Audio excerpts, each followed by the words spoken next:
seen his video, and I was like, yeah, this is a good topic. Everybody, um, everybody's against snitching. Everybody is.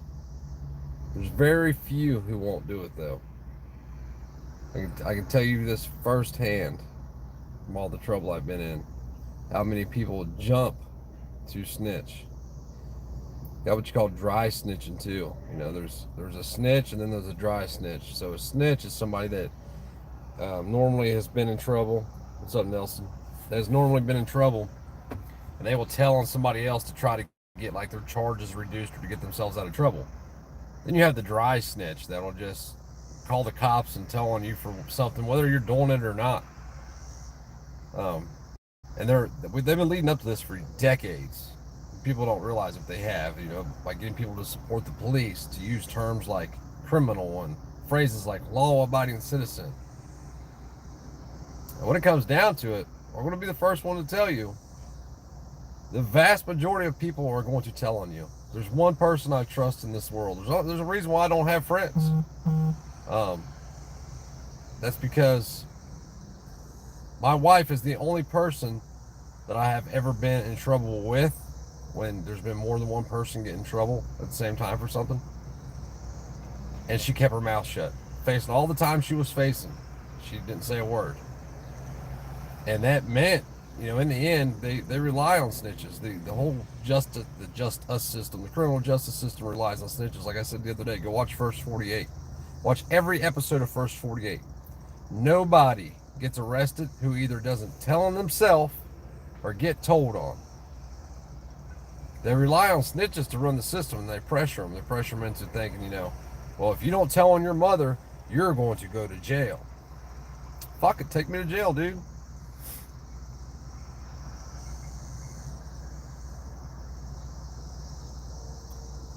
And when they start offering, it's going to be bad enough when they're just telling people to do it. Hey, snitch on your family, turn them into the FBI because they are extremists or whatever. Wait till they start offering rewards. Watch how bad it gets. People will tell on their mother for money, especially if it means like them getting in trouble or going to jail. Like, people are scared to death of jail for some reason. Scared to fucking death of jail. I don't know why, other than being away from your family. That's really the only thing that sucks. And really, like, when they sentence you, they don't sentence you to time. People believe that like the years is what the punishment is. It's not. The punishment is hope. It's the hope of the day. Like, for instance, if you get 6 months, you're counting fucking days. I'd rather get years than months. At least in years, you're like, fuck it, I'll get out when I get out. And when you get down to about your last 6 months, you're like, you really have like 8 months left, but you don't count the month that's going on now, the last month. You only count what's in between. You got 6 months left, but dude, you don't get out until December, and it's February. Oh, it don't matter, bro. I don't count this month or the last month. 27 and I'll wake up. But you'll be surprised, man. People, your best friend won't snitch on you. If it means them going to jail, people have so much fear ingrained in them of going to jail, of having their freedom stolen, or their liberty stolen, rather. They'll tell their moms, and they're going to keep pushing this shit, and it's going to get to the point of, well, we're going to give rewards out now. If you turn in an extremist, we're going to give you $10,000, dude. I'm going to have 37 people fucking turn me in at one time. I could probably name all 37 of them too. And you can spot these people. Like, for now, you can already spot the ones that are going to be making the phone calls. You can already spot these people by what they do and how they judge people and what they're already willing to do. And it's not all of them. It's not everybody that gets a tax stamp, or everybody that, makes a video thinking they're throwing somebody under the bus. Everybody that believes that, because this person did something 30 years ago, that they are still doing that same thing today. But don't be surprised, man. Your brother will throw you under the bus to keep themselves out of jail. And but it amazes me that in the United States of America, the freest country in the world, we are now censored. We now cannot practice our religion freely. We cannot assemble freely.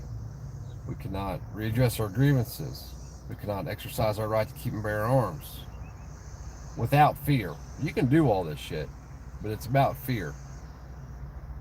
If you do this, we are going to come down on you with the full force of the government. We are going to send our bad thugs, who you've been led to believe are here to protect you, to oppress you, lock you up, and make you a political prisoner. Justin Irving. Or if you throw a finger up at us, we're going to lock you up for some complete bullshit, Justin Irving. And we're going to stick you in a little hole. We're going to violate the restrictions you've placed on us, and we're not going to give you a bond because we're going to justify to the courts why you do not deserve a bond. For example, in Justin Irving's case, they said that he was a flight risk, although they took fucking everything the man owned. I mean, the only flights that he's going to have are Nike flights, and that's somebody gave them to him. And it's going to continue to get worse. And nobody's going to care until it's them. What's a pretty dog with his big old head sticking out? Oh, he's got a spot around his eye. What a pretty dog. Nobody's going to care until it's them. And you're going to think, man, I'm telling you, you're going to think, you would be surprised the people that will snitch on you. My best friend that I've known for years, I've known this dude since I was 16. He didn't tell on me enough that it mattered. Regardless, he told. All he had to do was keep his mouth shut. That was it. Just keep your mouth shut. I said the other day, I've seen it. I'm not shitting you. I've seen it 100 times. People tell on each other, and behind each other's back, they'll tell you that dude told on me. Then, a few days later, the other dude will be like, yeah, that's the motherfucker that told on me. Y'all are in the same pod kicking it with each other, playing cards together and shit. But y'all told on each other, and then look at each other like they didn't know. You both knew. You both told me. So why are you sitting here playing cards together if you guys told on each other? It's the cool thing to do now. It's like, it's understandable to some degree. I don't understand it. I'm just saying some people look at it that way. Well, he was going to get in trouble. He's just trying to save his own ass. Yep. And that's what everybody's going to do. Everybody's going to be worried about saving their own ass. There's going to be very few that just say, fuck it, take me to jail. What's the worst case scenario?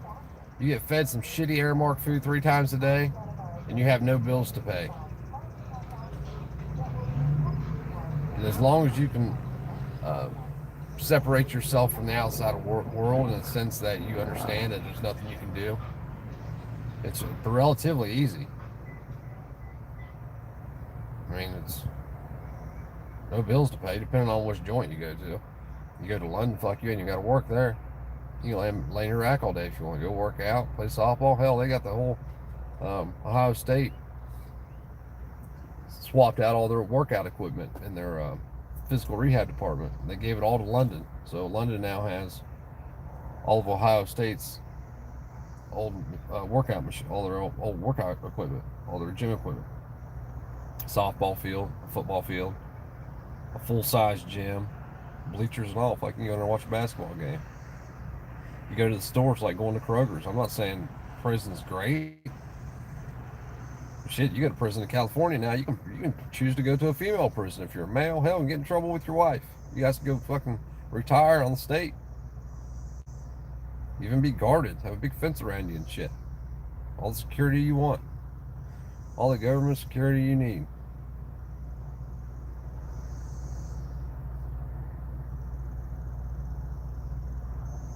But the reason they do this shit, and they offer money to people to snitch or say, hey, call the feds on these extremists, which is a very subjective term. I don't consider it an extremist by a lot of people. Am I an extremist? Well, like, I don't want to see anybody harmed.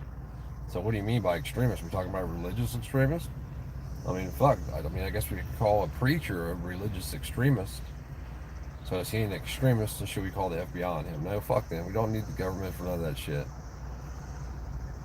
But people will, man. I assure you.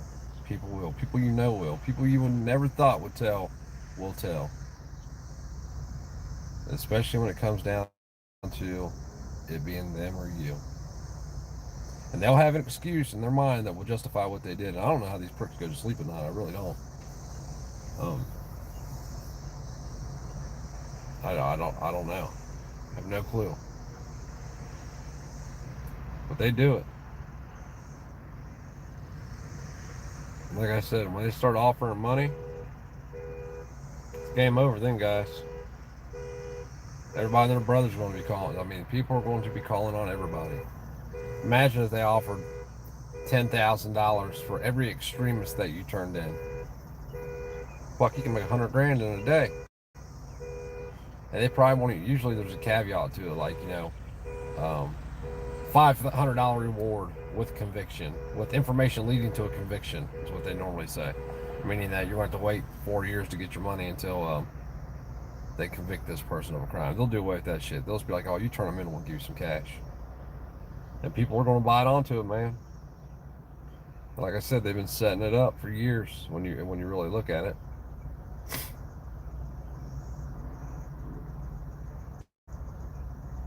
Like I'll give you a good example of somebody that's going to be one of the first people to get on the phone is our friend Gaynote. Like, he went out of his way and spent all that time, multiple times. He's done it multiple times to make videos about me, because I think he's really jealous that he's really mad about my wife. It's not even so much about me; it's about my wife. That's why he added her into the one video. He's jealous he doesn't get to wake up with me every night. Dude, I'm sorry. I wasn't built that way, bro. I'm not. I don't like boys. It's not me.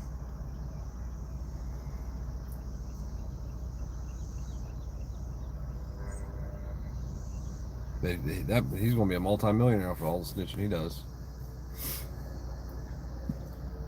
This amazes me, man. And it amazes me that people are biting onto it. They wouldn't announce it the way they do if it wasn't happening. I mean, look at the January 6th shit. There's fucking people, man. Everybody told on those bastards.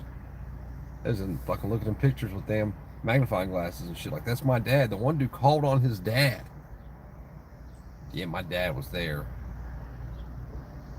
Knowing the feds are going to come pick him up and make him disappear. And they do. I mean, look at Justin. We didn't find out what happened to him for weeks after he was arrested. And he's just in some hole. I wrote him a letter 2 months ago, and still ain't heard back. I doubt seriously that he got it. Need to write him another letter. Hey, PH, what you doing, man?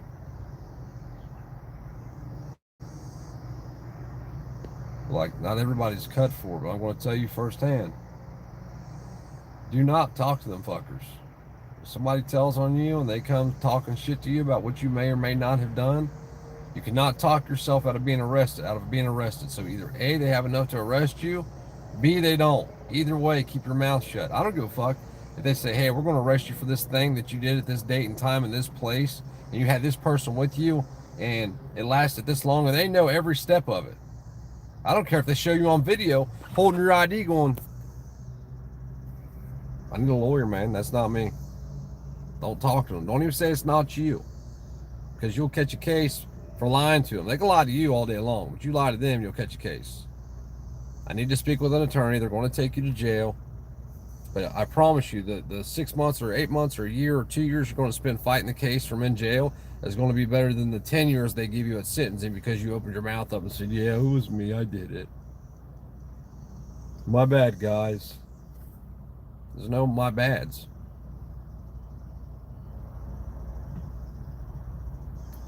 And for all the people out there that do tell, I want to tell you also this. I know this because my confidential informant's name was brought up in my case. I already knew who it was. He fell through a window. People, they can't hide who you are. They're going to tell you they will. They're going to say, oh, they'll never know it was you. And all this paperwork will put confidential informant. Anything that, your name won't be in nothing, which is a lie because they have to put your name in the paperwork, telling the court who you are. So now, when they print that out and they take that black marker and redact that shit, you can hold it right up to the sunlight and turn it and you can see the fucking name through it. People are going to find out who you are. If you're a snitch, people are going to know it.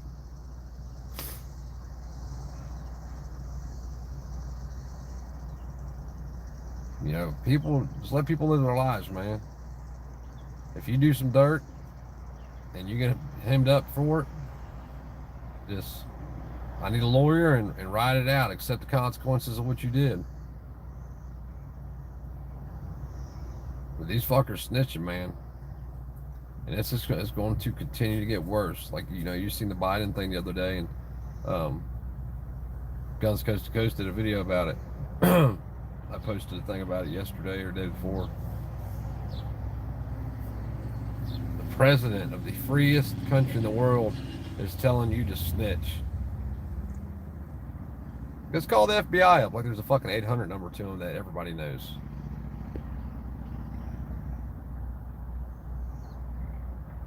I guarantee people are doing it, man. Right now, there's somebody on the phone with them bitches right now. Somebody couldn't wait to see that. It's absolutely disgusting, man. Freest country in the world, we have to watch what we say or censor ourselves. Hide shit. Fuck, bury shit. Unbelievable. So when you get a fat black social worker lady in your living room asking personal questions about your parenting skills because of their extra. Hey, so I've had to deal with that too, man. Christy and I had an incident one time where Traden bumped his head and I took him to the hospital. And long story short, they said he was hurt and he wasn't. They said he had a skull fracture and he didn't. And they came to our house the next morning and started that shit with me, talking about my parenting skills and shit. I drugged that bitch by, I yoked her up off the couch. She was there with some other, you know, some other chick was there with her. I literally yoked her up off the couch, hands on, grabbed her shirt, drug her to the fucking door, and threw her out the door. And I went down and got the hospital records and took them there. Like when I got back, I think the cops were there even. I don't remember, but they were wrong. Like, how many people have you know, how many kids have you all taken away where you have been wrong about what happened because you're too fucking stupid to read a report? You know, parents, how many kids have died where parents, you know, their kids fell or some shit and they don't want to have to deal with child services? Like, government's injected in every fucking portion of our lives, man. There's nothing that you do that government's not involved in some way, shape, form, or fashion.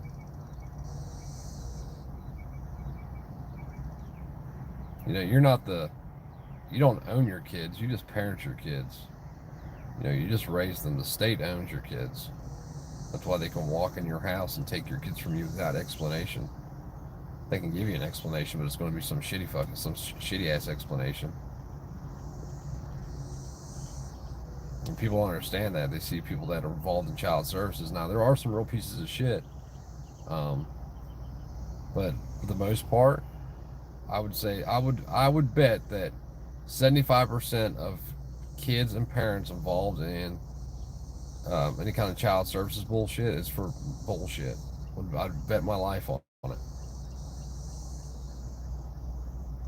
I had the lady look at me and tell me I was never getting my kids back. Some black lady.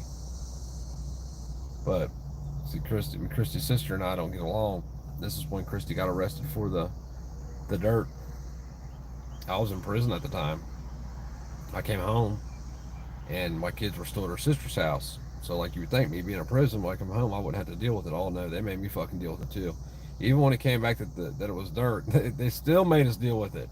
Had to go through the whole fucking process, man. And finally, this bitch was just being crazy. She looked me right in the eye and told me I was never going to get my kids back. I was in prison when all this shit happened. Like, I literally, Christy didn't even do anything to begin with. I really didn't do shit. I was fucking 100 miles that way. When I went to court, they said that I had abandoned my kids because I went to prison. I was like, I had a turn-in date. I left my kids with their mother, who was then arrested over some bullshit. Like, this shit shouldn't even be happening. Complete bullshit. It didn't matter it didn't matter because you had to deal with two separate courts. The criminal court dropped the cases.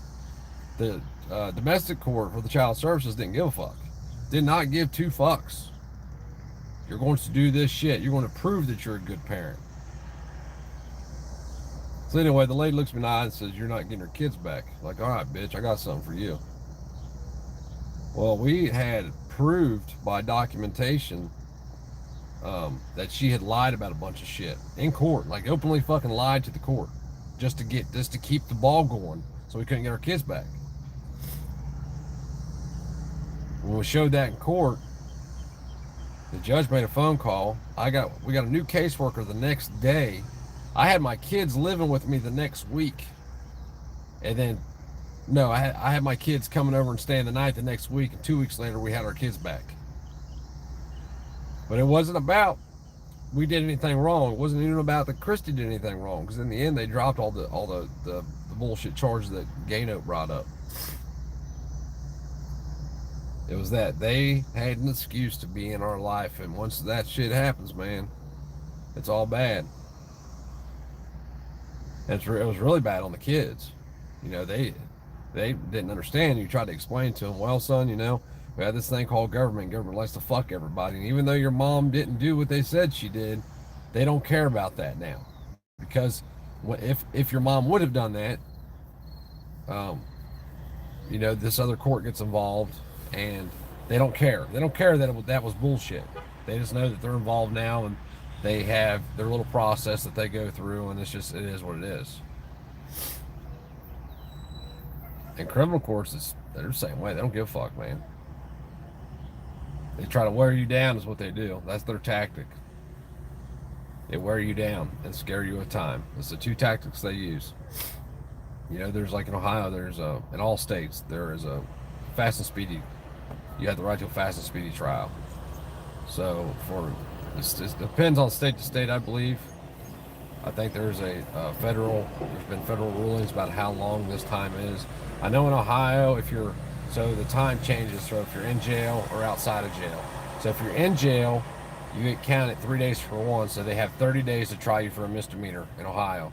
If you're in jail during that time, so if you don't post bond. If you're not in jail, they have 90 days. For felonies, you get 3 for 1 if you're in jail. So if you don't post bail, they have 90 days to take you to trial, or 270 days. Now there's things that affect this. So if you file a motion, like a motion of discovery, time stops being counted until you get your motion back. So that might add a week onto that, you know, that 90 or 270 days, whatever it is. But there's all kinds of things that will affect this, and they don't give a fuck. They'll still fucking go over it. Even with the prosecutor having continuances, that time still gets counted. They don't care. Like, there's dudes sitting in jail right now that's sitting in our justice center for 3 and 4 years fighting murder cases. You know, there's benefits of doing it fast, and there's benefits of holding out. You know, if you have a bunch of witnesses in your case that seen you shoot some dude in the face, you better drag that shit out as long as you can, hoping they disappear. Hoping that the state loses track of them, or hoping they die, or just something, you know what I'm saying? Not killing them, I'm saying, like, hoping they naturally die or some shit. That way there's less witnesses.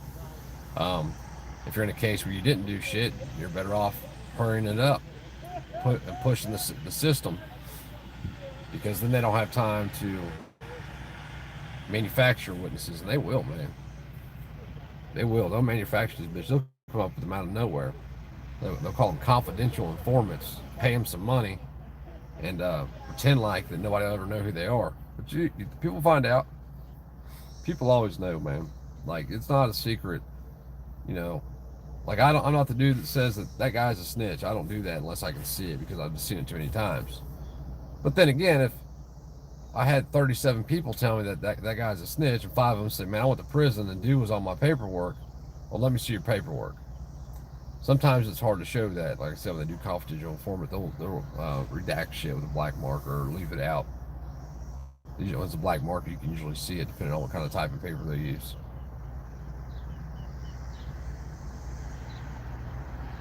You'd be surprised, man. I mean, look at the dude for the Proud Boys. The leader of the Proud Boys comes out, he's a fucking FBI snitch. Amazing. Why he's out beating people up and shit, telling on other people for doing the same shit that he's doing.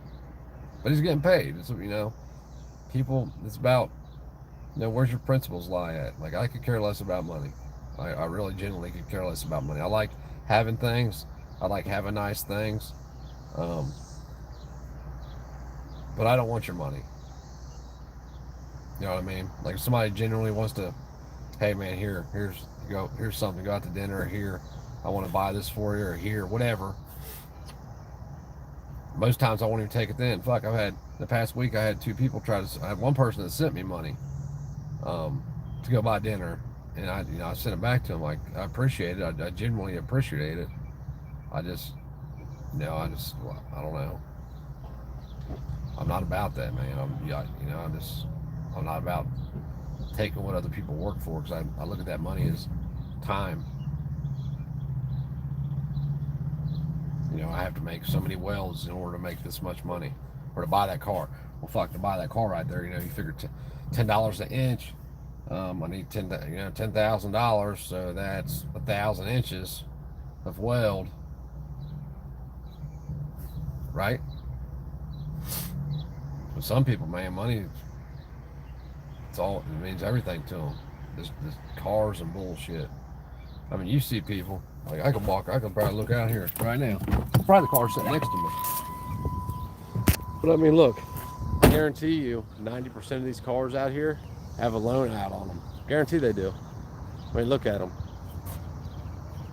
I got the shittiest car in the parking lot. Guarantee I do. Here's what I drive. I paid $250 for it fucking 4 years ago. I put an oil change, because I didn't drive it for the longest time, and $250 in parts for the front end on it since then. I got $450 on it in it. I'll drive it forever. Like, literally, I got the shittiest car in the parking lot. I mean, look at this ignorant fuck. They bought a goddamn go-kart and got a loan. Got a loan for a go-kart. But I mean, it's working like a consumerist society. We gotta buy this shit. We gotta have this shit. But you could save the money up for the shit. You could save the money up for the next 5 years and buy this car sitting here. But no, we don't do that. We get a loan for it. And that way, we have to go to work. So now you tell this lady that drives this car, guy, whatever it is, hey, you know what? You can pay this car off right here if you just turn Mr. Freedom in and say that he's an extremist, and he said this crazy shit to you in person or whatever. We'll fill it out for you. You just sign the bottom of it. He'll never know who you are. That's the kind of shit they do, man. They're fucking snakes. It's not. There's a lot of reasons why I don't like the popo. The major one is because they're snakes. They're snakes. What y'all doing? I ain't even been reading your guys' comments. I'm sorry. I've been sitting there yakking. Anyone know Brandon from KC is doing it? I know. I haven't heard from him, man. You know what? I don't know if I have his phone number or not. I need to try to contact him. Sweet, man. Move with us. Lauren, it's not too hot for you. It's not bad down there, hon. I promise it's not. It's not what you think down there. It's nice.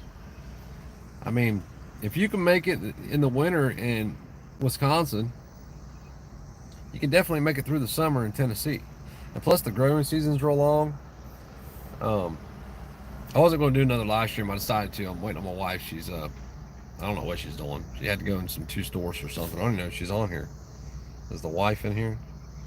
What's up, Lucky Luciano? How you doing? The dude that snitched on me for selling weed was my house smoking almost every day for over a year. I knew him for 20 years. Yeah, like, that's what I'm saying, man. People will snitch, especially when money's involved, man. And now like I said, they're paying them. They paid the confidential informant in my case like over a couple grand. I forget what it was. I know it was over $2,000, but I don't know the exact amount. I want to say it was like $2,250. And he just told him some bullshit. It sounded good. It looked good on paper. Wasn't none of it true, though. Other than I was selling golf balls on the internet. Where can I sell my chickens in Tennessee? Tennessee is less humid than East Texas. It's not bad out there, man. Got 2 sets of immigrant flying sign at the Walmart begging for change. Well, that's although it gets changed. The smart they be begging for dollars. You get what you ask for. He's not telling the truth. Living in Tennessee is like living inside a plastic garbage bag in the summer. Ha ha ha. Absolute misery if you hate humidity. You're in East Tennessee, Steven. You're in the mountains, buddy. We're talking about West Tennessee. Totally different environment. You don't have I mean, I didn't think East Tennessee was that bad. It's no worse than Ohio is. It's definitely not any hotter. Maybe a little bit. No, it's not, Steven. Stop that bullshit. It's not bad there at all, man. You're acting like you live on the freaking equator or some shit, living in the damn jungle in Guadalajara or fucking where's it called? I don't know. Whatever.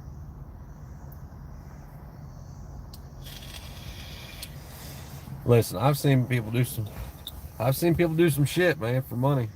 And you have females that'll sell their body for money. Hey, Faith, how you doing?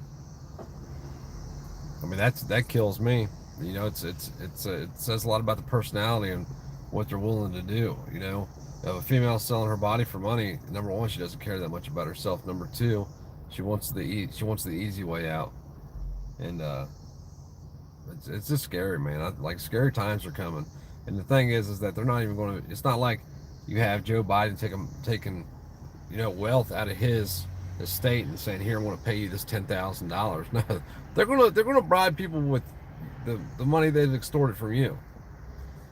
Yucatan jungle, that's hot and humid. No, I haven't. Bird, I'll work out in the sun all day. It's really not that bad here. Go to Alabama or Florida in the summer, that's bad. Yeah, no shit. I lived about 40 or 50 miles north of Mobile. I lived a mile away from Holman Prison in Alabama. I lived on an Indian reservation. Yep, sure did. And it was shitty. It was shitty. The damn ants, man. If your kids were eating chips in the back seat and dropped a little bitty chip in your car, those ants would find it, man. The next day you'd have fire ants all in your car and shit. I hated that place. We hated it. I hated it. I despised Alabama. I don't think Tennessee's that bad.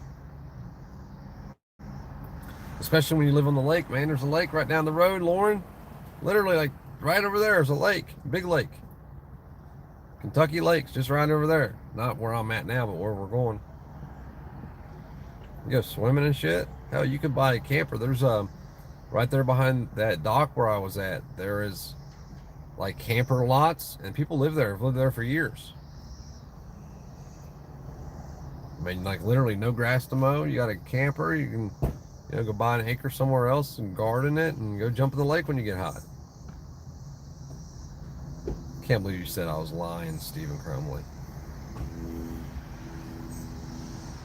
Anybody remember the TV episode Cops in Russia when the snitch would set up a drug dealer?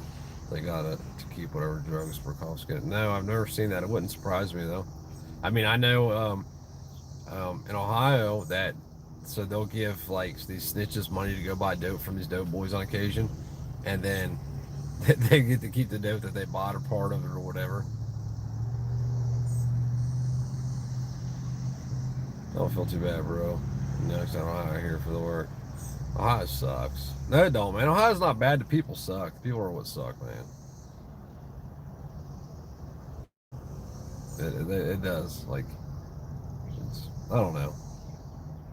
If I lived here alone, it wouldn't be that bad. If I woke up tomorrow and everybody disappeared, except for me and my family, man, I can live here.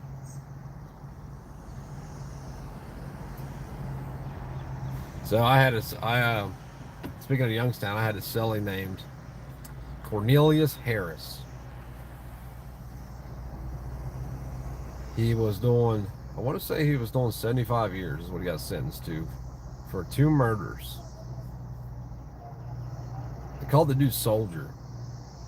That's what he went by, was Soldier. Like, people give themselves nicknames in jail. It's funny. But dude was for real. At first I laughed about him, like, yeah, okay.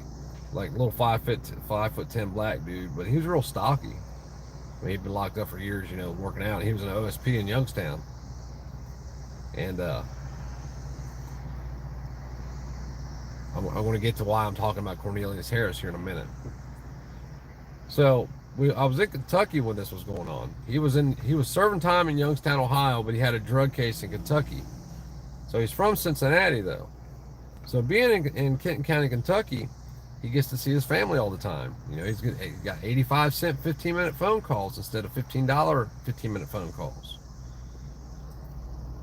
Well, the dude just kept going ham on these guards, and I mean, going all out. I'm not bullshitting. It got to the point where they just threw him in the hole and forgot about him. Well, like, even in the hole, they have to do cell checks. So I get into a fight and I go to the hole, and my cell is straight across from his, but I'm up on a tier, so I can look right out my window and right down into his cell. You know, and then the hole, they got the sliding doors. They got the little 6-inch wide window that's, you know, 2.5 foot tall or whatever. It's the only window you can't see outside, but you can see out into the block. And you know, every couple of weeks they got to do like a cell check. They go to the soldier's cell, and I'm laying in bed sleeping, and I hear him say, "Fuck you bitches, you better go get your helmets on and come back." He punched the window. I don't know if you guys have ever seen these windows I'm talking about, but he punched the window and fucking shattered it. And these are like shatterproof windows. Like, every time he could take the bastards on, he'd fight 4 or 5. But he finally kept starting stabbing these guards. And I got to thinking, I'm like, wait a second. So he's doing 75 years in Ohio. But he's in Kentucky, so he gets these visits and free phone calls. He's just trying to stay in Kentucky. He's trying to stay in King County as long as he can. So as long as he keeps catching cases in the county jail, he'll stay here. And he'll get those, you know, 3 visits a week or whatever it is, and 85-cent phone calls. So that was in 2010 and 2011 when I was there. I went to Kent County in September of 2010. I went back to Lancaster in March of 2011. Silas was born in January 2011. I get out and I'm sitting at home watching the first 48, Cincinnati edition. And guess who I see on first 48, Cincinnati edition, telling on somebody? Cornelius Harris. So this dude that was this badass doing 75 years for multiple bodies, who's stabbing guards and beating people up in jail on the street, was a snitch. He told on people. Did it on TV. Well, I mean, I don't know how much he knew he was on TV, but they put it on TV regardless. But I'm sure when they did it, they told him nobody will find out. Well, guess what? I found out. I was in jail with the dude. You can look him up. Cornelius Harris. I think he was serving 72 years for 2 murders. He's like, dude, I didn't kill those 2. How many did you knock off? And that's normally how I know a lot of people like that. I know somebody else that's a killer. Not they killed, they're killers for real. And they flat out tell you, I'm here for a body that I had nothing to do with.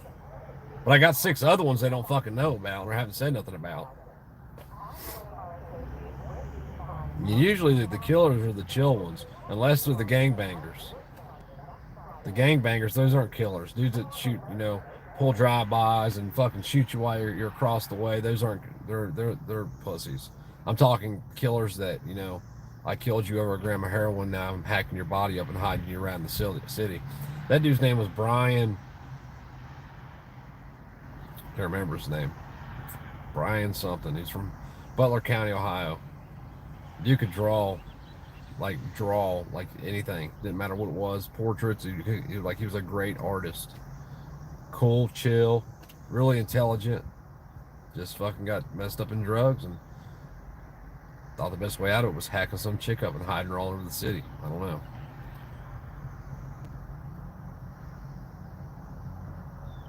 I can't remember Clark's first name either. I just remember I just called him Clark. Any of you guys look up Adam Sweet yet? That dude's nuts. I'm surprised he's probably already killed again in prison. He's a killer too. He'd laugh about it. But anyway, Cornelius Harris. You know, this badass that everybody is afraid of, and there's a lot of people afraid of the dude. I'm not skin scared. And that's what they call it, like when you're white in jail and you won't fight. You're scared of black people because they're black. I don't know. Don't ask me. It doesn't compute in my brain. I don't know. But there's a lot of people that were like feared that dude, feared him. But he would like he'd go at it with the cops. I give him that. He definitely deserved his his soldier name, he'd fight 5 or 6 of them fuckers at a time. They'd come in with their helmets on. He'd tell them too, go get your helmets on, bitches. They would. And they'd come back. And last time he stabbed a CO, he had took a mop, and in the mops they have a piece of metal that runs from one side to the other. He took it out and made a shank out of it and stabbed one of the COs. And then finally they said fuck it and sent him back. They dropped all of his cases and sent him back to Youngstown. That dude looks nuts. I looked him up. Oh, Cornelius Harris or Adam Sweet? Adam Sweet, he is, man. Fucking nutcase. And dude, they threw me in a cell with this guy.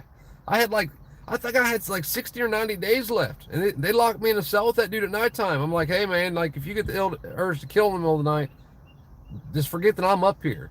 He's like, nah, you're cool, man. He's like, I ain't gonna off you.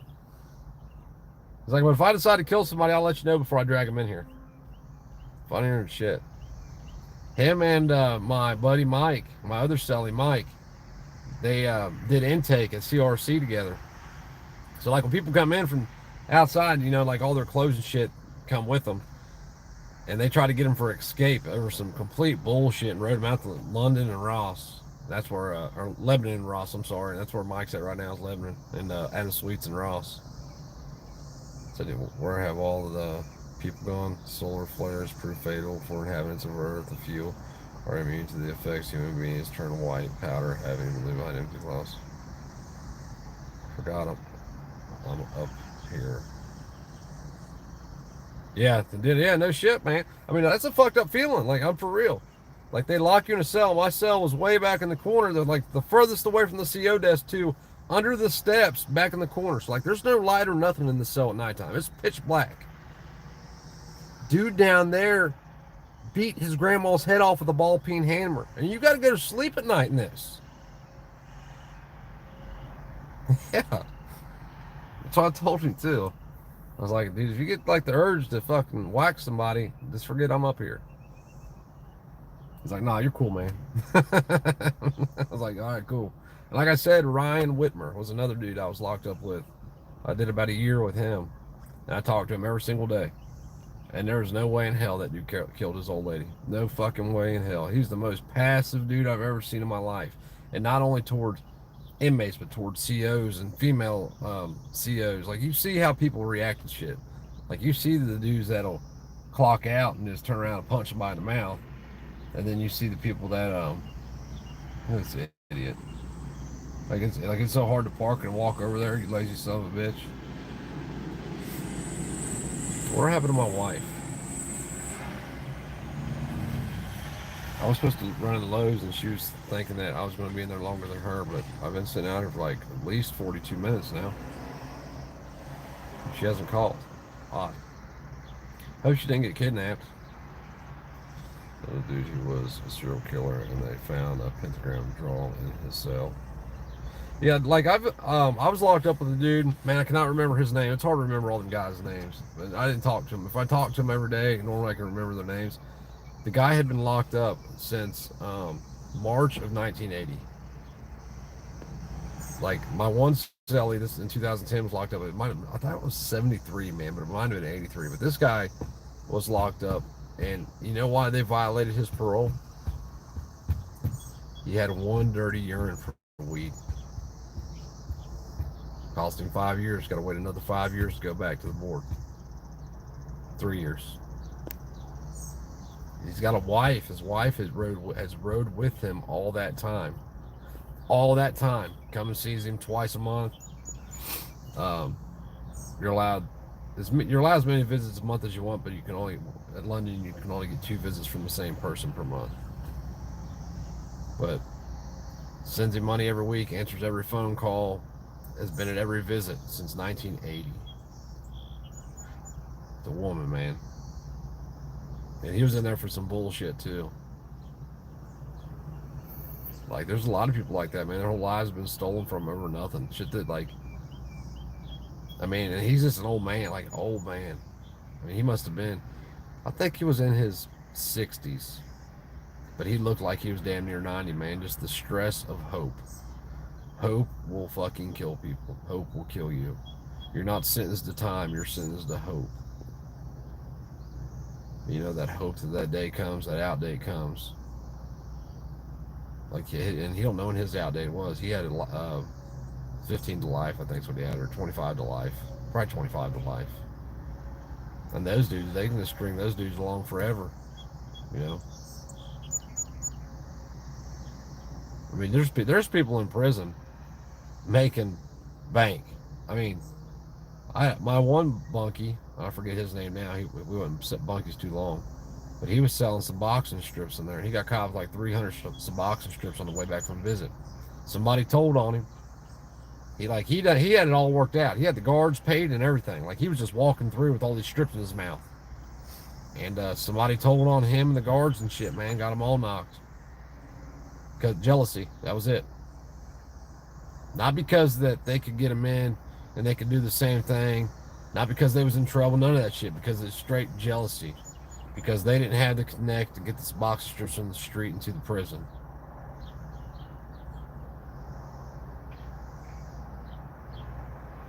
My buddy Aaron Lawson, I went to high school with him. Dude's been in and out of jail, you know, drugs. You can't not stay off drugs.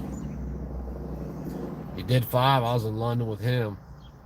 He was home for not even a fucking year, man. Not even a year. He didn't make it a year in his back. He caught an ag robbery.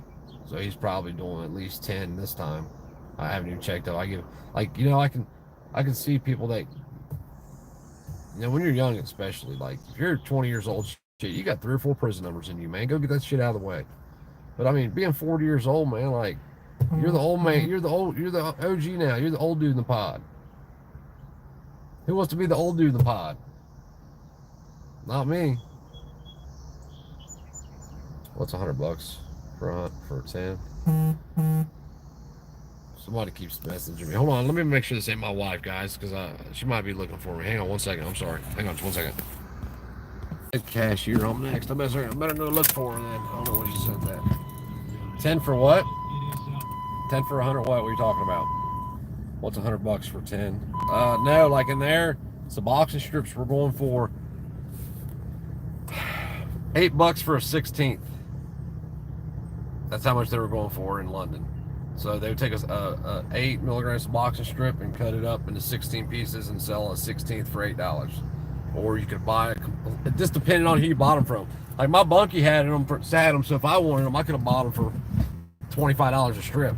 But like, I don't get into that shit when I'm up there, man. I don't want, you know, I'm just there to do my time. I don't give a hell about making money. I can't, you know, I'm not the guy that's going to be bringing a pack in and all that. I ain't doing all that shit. And I'm not trying to, you know, like, my wife, you know, my parents, my wife sent me money while I was up there. I never got involved in it really. Like, I would do shit sometimes just to make some extra, like, you know, make some extra money or something or whatever, just some bullshit where I didn't even have to be involved in nothing really, I guess. Not like that though, not with drugs. This wasn't my gig. I mean, I'm not knocking people to do, but them dudes make a lot of money, man. So my bunkie was selling them things like nothing else. He was getting the pack in for real, and somebody just got jealous just for no reason. Told on him, the guards. She said she was next, but I don't see her nowhere. Hey, looky loo. There's shade. I like shade. Hold on, I gotta find a shady spot to sit in. It's too high out here, man.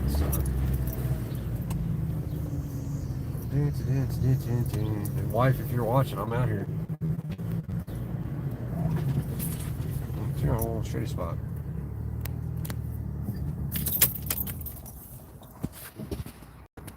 A person, a guy that used to bring tobacco in his rear. Yeah, like a CRC. There's one CO there, and like it was. I mean, maybe I just noticed because I want to say they didn't keep it a secret, but maybe I knew what was going on because I knew the people that were in the mix of it. But he was making $25 an hour, I think, is what he was making a CRC, and walking in with a Pringles can 1 day a week, he was making double what his paycheck was. And it's not, in Ohio, it's not a charge. They'll get fired for doing it. But it's not a charge. It's not like you're bringing in weed or you're bringing in, illicit drugs. You're bringing in tobacco. So the worst case scenario, he gets fired. Oh well. Was there in prison? What wasn't? So I never held shit on him made it worse, but I don't think that. Yeah, I mean subs help people. They actually are a great painkiller. I've used them for pain actually for pain medicine for a while. Um, but they in Ohio, so in Kentucky you can get prescribed subs for pain. In Ohio you can't. So I literally went to a Suboxone clinic, told them I was addicted to Suboxone, so they gave me Suboxone to get me off the Suboxone I was allegedly addicted to. Fucking crazy shit. But they knew what was going on.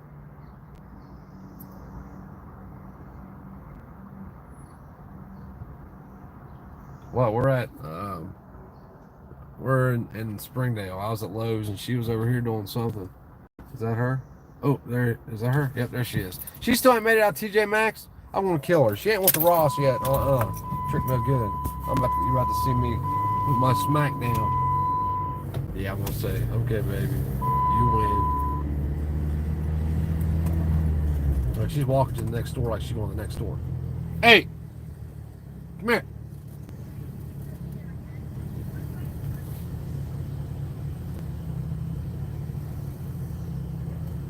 Watch this. They had one register open and a line literally like this in an S. So somebody else's fault? Huh? 51 minutes I've been on this live stream. Leave that in there. I'm sorry. I was going to run in there really fast.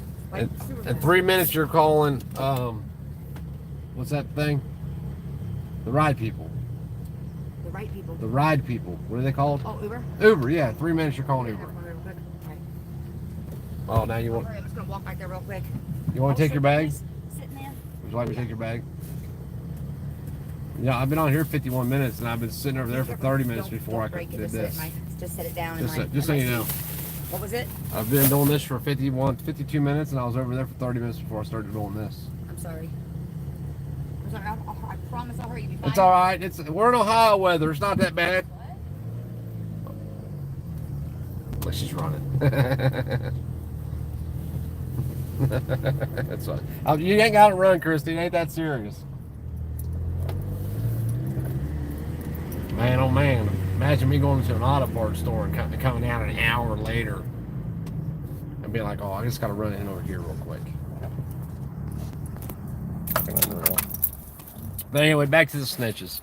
Snitches, man, they're everywhere. And don't think that people around you won't do it. Unless you've been in a situation where they have had pressure put on them and they kept their mouths shut, everybody's suspect. Everybody. She must be in a rush to get to the store too. It must be girls running day. Had one script left, went off, sold the rest. That's awesome. That is awesome, man. That can be. That wasn't that bad for me.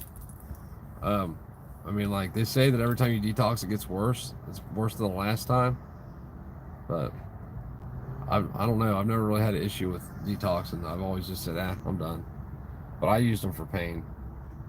You can't trust anybody, man. And you can't even say anything anymore. Like when I say don't say anything to me, you wouldn't scream out loud in public. I'm not saying that because I think I would tell on you. Because I tell them to fuck off and hurt me, get me down there before lunch. But everything that we say now is recorded. Whether you're on your phone, and if you want to believe it or not, you can believe it, you cannot believe it, doesn't matter to me. Guarantee everything that you say on your phone is logged somewhere.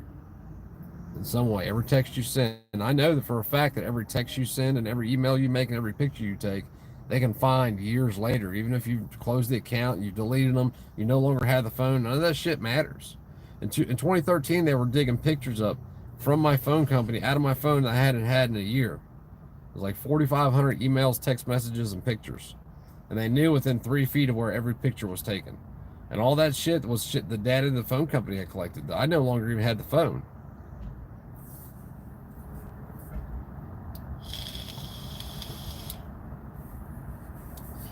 Well, you got to look at what really happened. So Purdue Pharma, ran by the Sackler family, who's now being sued by the federal government. The people are never going to get any of the money. Came out with the Oxycontin. They flood the country with the Oxycontin and Percocet and Roxicet, and they have the patents for all those drugs. They get the whole country addicted on the shit, telling lies, talking about all these shit. This shit ain't addictive. And then everybody goes to heroin. In the meantime, the Sackler family also comes out with something like Suboxone through Purdue Pharma. So they create the problem, create the panic, and then have the solution to it. It's a Hegelian dialectic on a pharmaceutical basis. That's a fact. If you have to look at shit for real. So, the majority of crimes committed in this country today are committed because of drugs. Whether they are committing crimes to get drugs, or they committed a crime during using drugs, whatever it is. Mostly heroin at this point. Like if you look at when I was in the Justice Center, dude, I seen the same dude come through there 5 times while I was in there that 13 months. The same dude 5 times. Like, man, you haven't changed your life yet. Like, I was still here for the last 4 times you were here. You haven't learned nothing yet, young kid. He was living in a tent behind TJ Maxx in Western Hills. I forget his name. I used to talk to him all the time, man. Try to talk sense into him. Like, dude, this is not the way. Like, look at me. I'm 30. I was 33 at the time, 2013. Yeah, I was 33, turned 34 while I was in there. I'm like, you're 20 years old, but he had it rough. His mom was getting high with him. They were living in a tent behind TJ Maxx in the woods.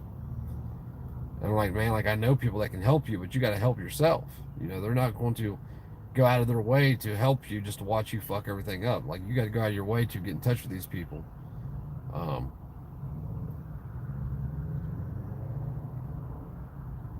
kid's probably dead by now. I was in there with a great dude, man, named Tony McGee. A big Indian dude, but he was a big teddy bear, man. Like, he just wanted to be left alone. People try to fucking start shit with him all the time. And I used to talk to him all the time. He was a young dude. And I tell them all, like, guys, this ain't the way. I've been down this road. Like, you got 2 options, death or jail. That's it. Man, Tony got out and died. I met my buddy Brian in there. And Brian became like my brother, man. Dude, listen, this motherfucker was so damn funny. I don't care what mood you were in, man. He could make you laugh your balls off. We was in jail. He was I told him, I met him because he came in the pod and I started whistling at him. So we'd fuck with all the young kids when they come in the pod, like a 50-man pod. And everybody in there got along, everybody. And which is really unusual. So, like, when the new dudes come in, we'd start hollering at them and shit like we're all fags, like whistling at them, like, whoo. I was like, I get the red-haired one. That was Brian when he first came in. And, like, he went in the cell and, like, hid in there for days. He finally came out and started talking to us, and he was funnier than shit, man. Super smart, like, had probably like an IQ of 140, but he was retarded. Dumber than hell, and he just loved to get high, man. Like, that was his thing.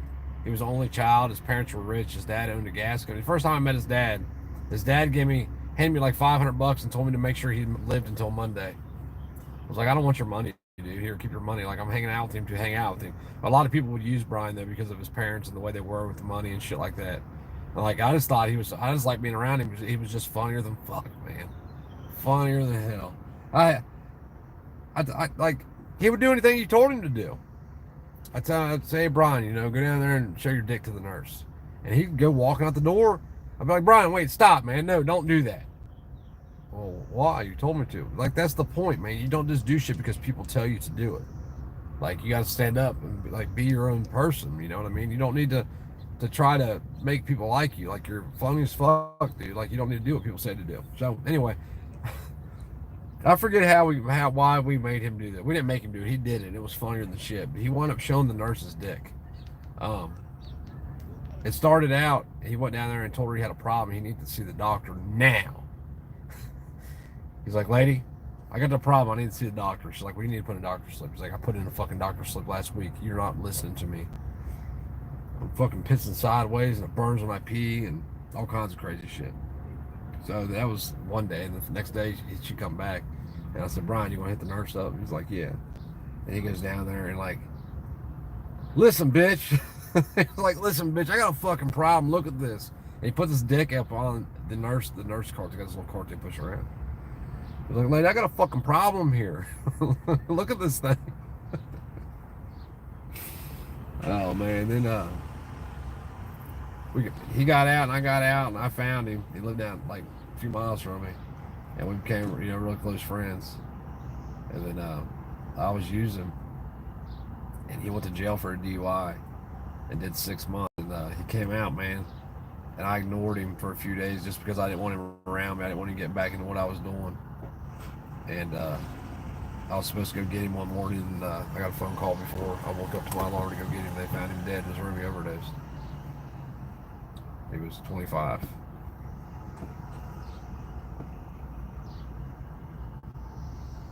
His dad died right before that too.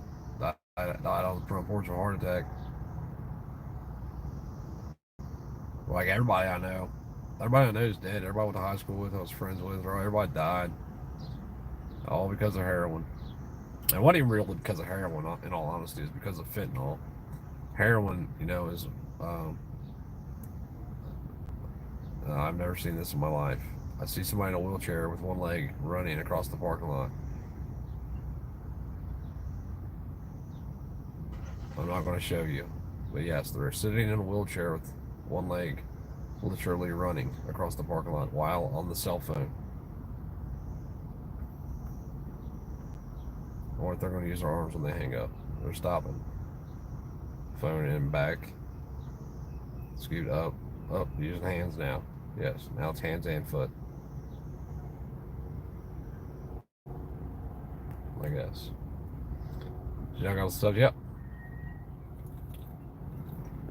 Yeah, I just used them for pain for a little while. When I did the whole panty thing, it was the end of my sub treatment. When they wanted me to um, put a mask on, so I put my wife's thongs on my head.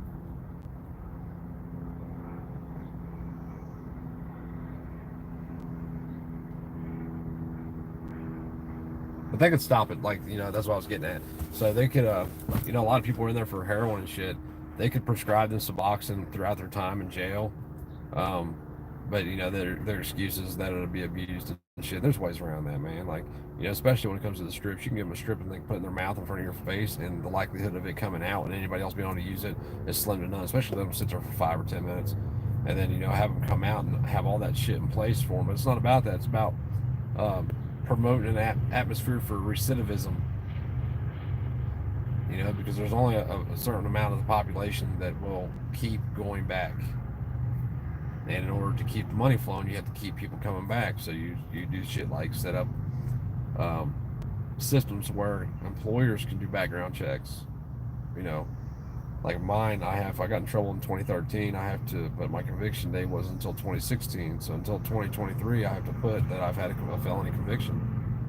Which, in the trade I'm in, it doesn't really matter. They don't really give a shit. You're not going to be stealing fucking, they don't really care. But some people do, if you're, you're in the healthcare industry and you go to DUI, fuck, you're done. Get into a fist fight at a bar while being in the healthcare industry, you just ruined years of college and you're done. You're not getting it's over. They don't care about you, man. You're one in 330 million people. All you are is a number. Go to state prison, they give you a number. Nobody calls you by your name. It says it on your tag. It says inmate Bolton. But then there's that number, 466753, and then I forget my second one was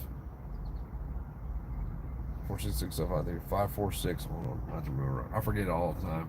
But you'll never really forget those numbers. You can remember them. 629.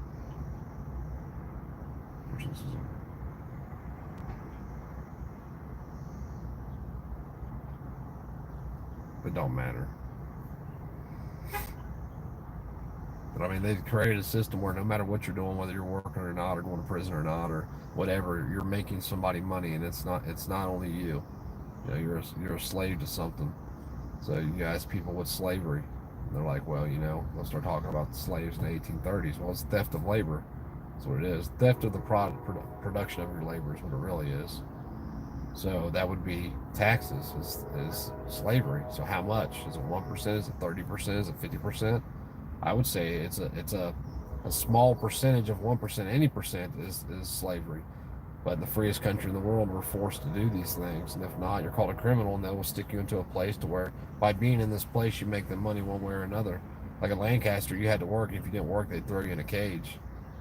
Um, I told this story one time as if it was my buddy Michael. If it wasn't, it was me. They would throw you in. They would put you in this cage, and like it's super uncomfortable the way it's made. The chair sits like probably a, I don't know, maybe a 30-degree angle, so you're sliding off of it the whole time. They strip you down to your boxers and socks, and it's made of expanded metal, solid stainless seat, and like it hit you. I'm big enough to where it hit me everywhere. My shoulders were touching, my head was touching, so I'm leaned over, sliding down this damn seat. And you know, if you had a 4-hour shift and you refused to go to work, they'd throw you in there for 4 or 5 hours. So they forced the inmates to run the place, you know, instead of paying people to do it. Why? Because it makes them money. They then, you know, have like OPI, Ohio Prison Institution, that makes soap, sandals, different things like that. And they then sell those products to the prisons, which are paid for, and all that money goes to a pot somewhere, and somebody's making money off of it. It's all about kickbacks. Kickbacks from the kickbacks, like Airmark. Airmark is taking over the prison system when it comes to food, you know, feeding inmates. It's like the garbagest, most nastiest shit food you ever seen in your life. And they'll have 2 Airmark workers and 40 inmates cooking the food.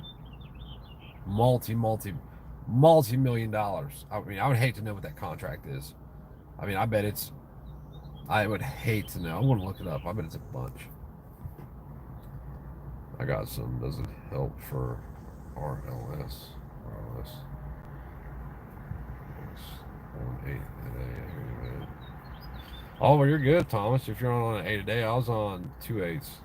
But I was taking them for pain because, like I said, in Ohio, they won't prescribe them to you for pain. But they work for pain. And then also, you don't get high off of them. So, you know, like I wake up some mornings, even now, and I can't fucking move. I'll lay in bed for a couple of hours. My hips will hurt real bad, my lower back. Just where I broke my pelvis and dislocated my leg and broke my leg and then broke my back multiple times. But like it's you know, I shouldn't even have done the Suboxone thing then. But like I knew what I was getting myself into. I knew that there would come a day and I was going to detox all this shit, which whatever. But the other option was going and getting some Percocets that didn't help. You know, and having to wait a year and a half before they would bump me up to anything that would help. By then, my tolerance would be through the roof, and the shit wouldn't help anyway. And then I would wind up going back to using some shit that, you know, something off the street. You know, we're told our whole lives that you want to know why people use drugs, and here's the truth. You know, when you're a kid and you're sick, what happens? Your parents take you to the doctor and they feed you some medicine and you feel better. You break your arm, here, take this medicine, you'll feel better. You got a sore throat, take this medicine, you'll feel better. So when we turn 18, 19, 20 years old and 17 years old, and we start figuring out that, you know, we've been lied to, it's not as easy to be anything that you want to be as, you know, you're made lead to believe. Like the chances of you being a rock star is pretty slim, no matter how much work you put into it. We want to feel better, so we use drugs to do that, to alter the way we feel. And you can do that. I lived years altering my, you know, I woke up with drugs, went to sleep with drugs. You know, I'd wake myself up doing drugs, and I'd do a different kind of drug to put myself to sleep. And like I became like a mechanical animal, man. That's how I lived. And looking back on it, it wasn't very fun. It was pretty miserable, actually. But the most miserable time of my life is when I could afford to do that. It was miserable as fuck. My mirror's about to fall off for some reason. I'm going to have to go home and do some welding because I think it's broke.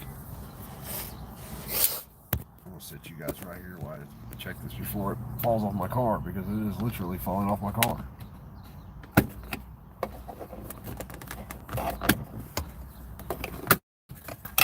I think it's stopping, man, if they don't want to. Oh, no shit. I wonder how that happened. This little 8mm bolt on my mirror broke off. Wonder how the fuck that happened. I'm gonna take that apart and fix it when I get home.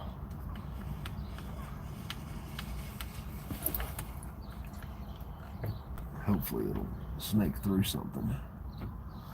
Can't do it in the parking lot right here though. I will fix it when I get home. Oh, Hopefully I don't lose my mirror.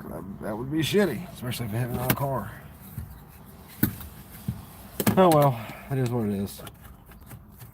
Did my wife say she was coming right back out? I thought I heard her say that. Did you all hear her say that? I know I heard her say that. But don't snitch, people. No matter what. I don't care if you're doing something, if you're not doing something. Don't talk either. Listen to me. Do not talk. Other than, and you have to say this. You can't say, well, guys, do you think I need a lawyer? Well, you know what? Maybe I need a lawyer.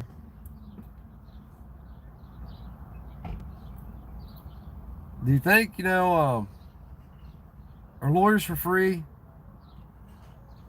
You have to say, I'm not answering shit without a lawyer. Or kick rocks, get me a lawyer. Or fuck off, I need to talk to my lawyer. Or hey, give me that phone so I can call my lawyer. I'm not doing nothing without a lawyer here. You have to say something to that effect, because if you don't, the Supreme Court has found that insinuating that you need a lawyer is not, how do they say it? Insinuating that you need a lawyer or want a lawyer present is not demanding having a lawyer present. That's your court that you're going to put all this faith in for pistol brace bans and shit like that. The same court. Bastards.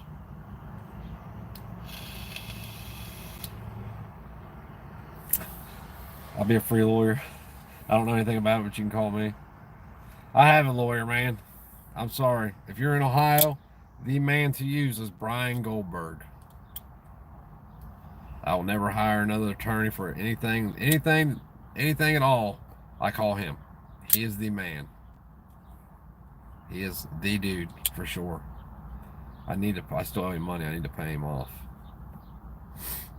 James, you're definitely not the crazy one. What'd James say? Yeah, I know. I deal with it, but I just don't understand most people. Maybe I'm not crazy, but one, I don't think so. What'd you say? Has anybody seen Brandon from KC in here? If so, how is he? I think there's because nothing seemed right and I was homeless. Just contradictions everywhere. It made no sense. I can't function. I can't function just as a normal person in this fucked up system. Just want to try and forget about it. I'm like 100 miles an hour. Yeah. No, I deal with it, but I just don't understand most people. Maybe I'm crazy, but I don't think so. I get it, dude. Like, I get it 100%, man. I do. I get, like, I love getting high. Even today, I'll tell you, like, yeah, I love that feeling of, like, there was nothing I couldn't do. And I used opiates was my thing.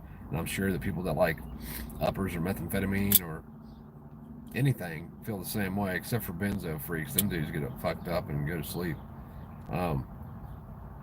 It's just not worth it, man. It's not worth the time you invest in that shit. Man, God, I do not miss that. I do not miss, especially when I didn't have, like, there were some times when I dealt up the chain, so I would deal with people so long, they became so big that, I'd be the only person that they would sell anything like less than an ounce to. And when it was those dudes, it wasn't bad. I could just call them and be like, hey, wake up, I'm coming to your house. And but like, all right. Well, when those dudes went away or they got caught or they quit selling or whatever the case may be, you got to deal with these street punks. Man, it's like not even worth it. It's not, like you spend 8 hours, you take a 20-minute drive and spend a whole day. Like, this wasn't worth it, man. I do not miss that shit whatsoever. I don't even miss you. And looking back at it, I was really stupid. I had a family to worry about, my kids. I've missed a lot of my kids' lives, especially trading, because of drugs, indirectly or directly. I'm just glad it's over with, man. Like, I'll never get high again in my life. And I know, people say that. Well, I can say that. Like, I'm over 5 years now.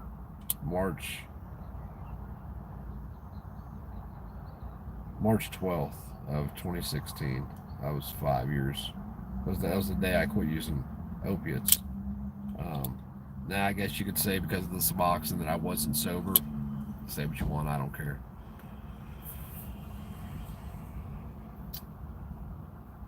Anytime I stopped, all it says I don't talk to cops. Yeah, but you have to ask for a lawyer. Like if you're getting arrested, you have to ask for a lawyer, man, or else they'll question you. And if you say anything, those fuckers will twist it around to some bullshit that, like, they're pieces of shit, man. I don't see how anybody still thinks that cops, especially today in today's world, that they have an ounce of good in them, like the good cop shit. How come we like? Where's all these good cops at? It's awfully funny that we only get the bad cops on tape.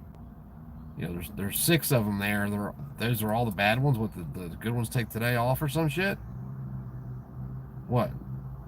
I mean, like, what am I missing? What do you see that I don't see? And it's not that. It's what I see that you don't see.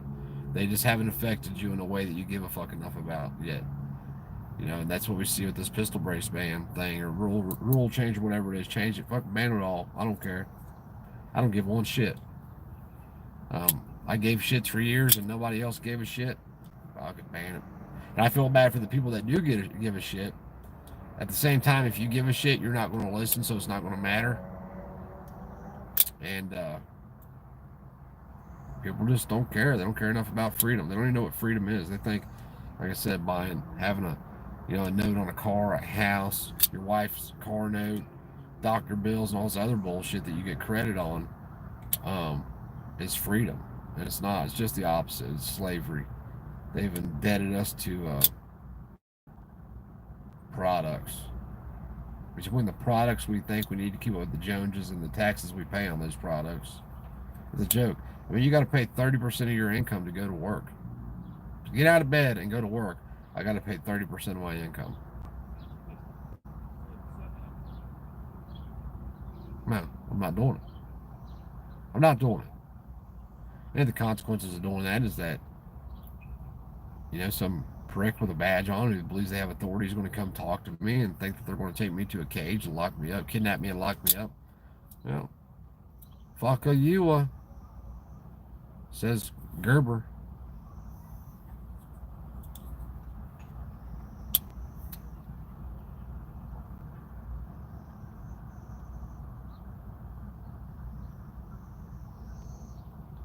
My bad, I'm reading the comments. I haven't really read any comments.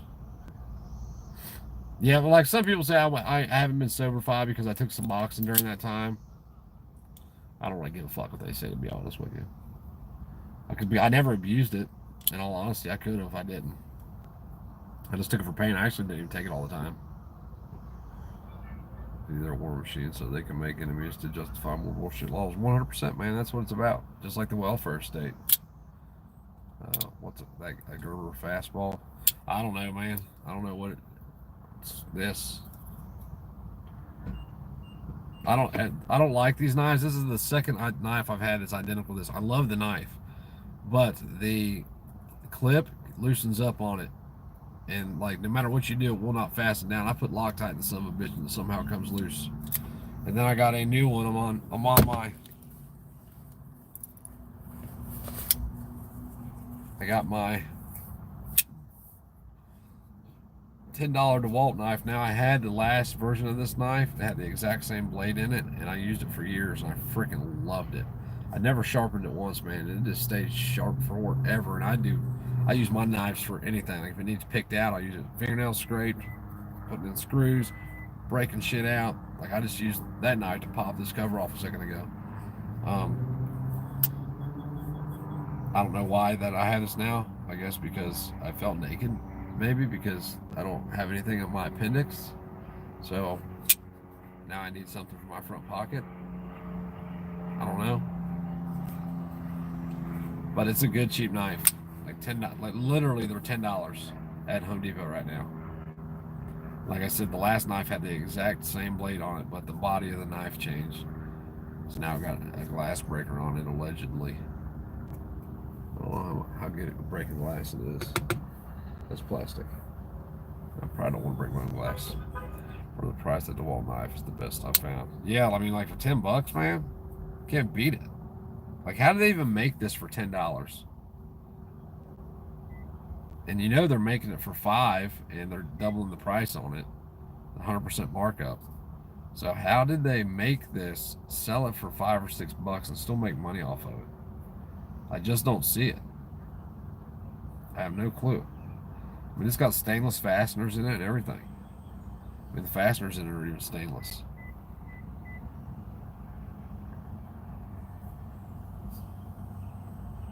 I mean, those fasteners are stainless.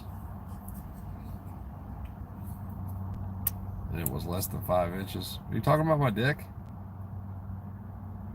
Listen, bro, ain't nobody need to know that. How'd you find out? Christy been talking to you?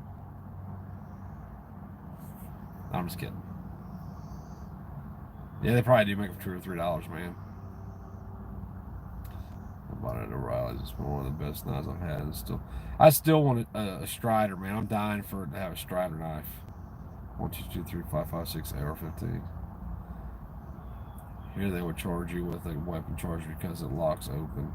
What? Where do you live at, James? I don't really give a shit. But they can try to charge me with whatever. I ain't going back to the cage. I've done my time in a cage. They can suck my dick. That's how I feel about it. I hate saying that for the ladies that are on here, but you're not taking me to a cage again for some shit that I didn't do. I'm done with that bullshit. I'm 40. I'm done. Life's over. Test me. I wish I could afford a Strider. Yeah.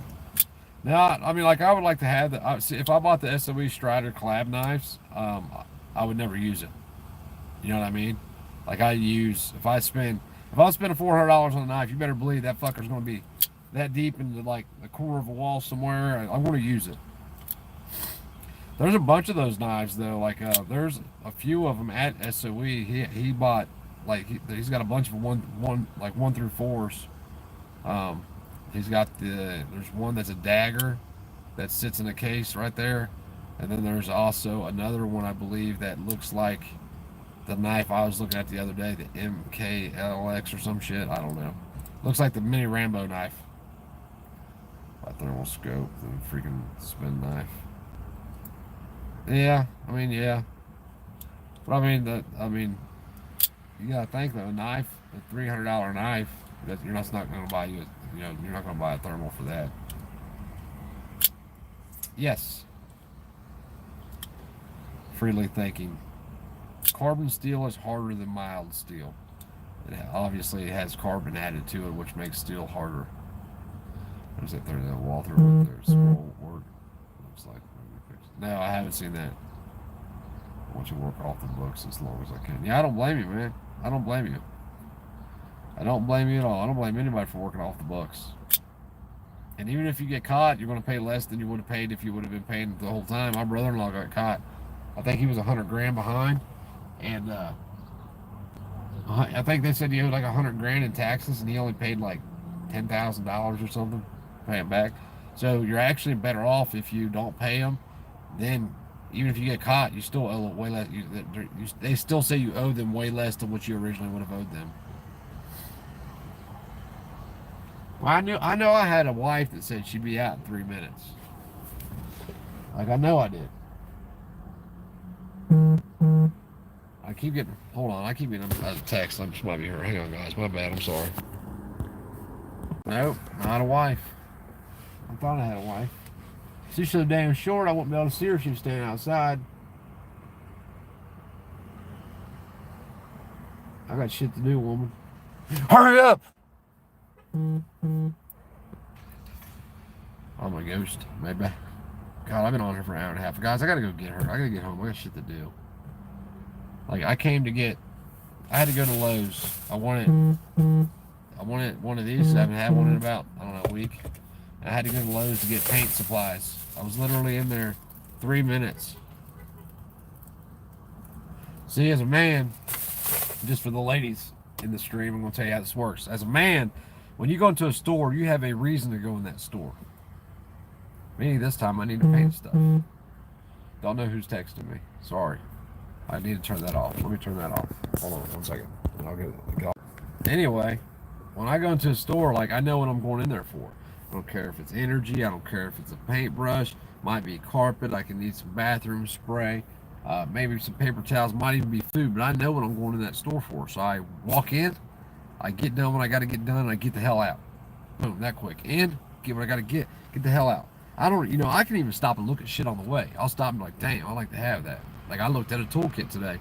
It was a like a drill kit, so it was $49.95, and I almost bought it. I'm like, man, I really want that.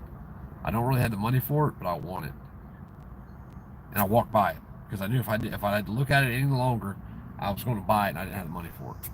Now my wife, on the other hand, before I dropped her off, because she had to go to TJ Maxx and she had to go to Ross. So allegedly looking for these little things she uses. They're like rivets with hooks on them. She said, I hope that you're done before I am so I don't have to wait on you. I said, well, the same to you, baby. I waited 30 minutes after walking out of Lowe's before turning this phone on. It's now at 1 hour and 25 minutes and 14 seconds. You're waiting for your drug dealer an hour and a half. Nothing. I know, right? I've done that before. That's what I was saying. Really, but none of my dealers were too bad, man. A lot of the times I knew them for years. And so they would go up in the game, and I would just stay with them the whole ride. Oh, there she is. Hey, baby. You need a ride? You want to make some money? You want to make $20? Would you like to make $20? Yeah. Get in, I'll tell you.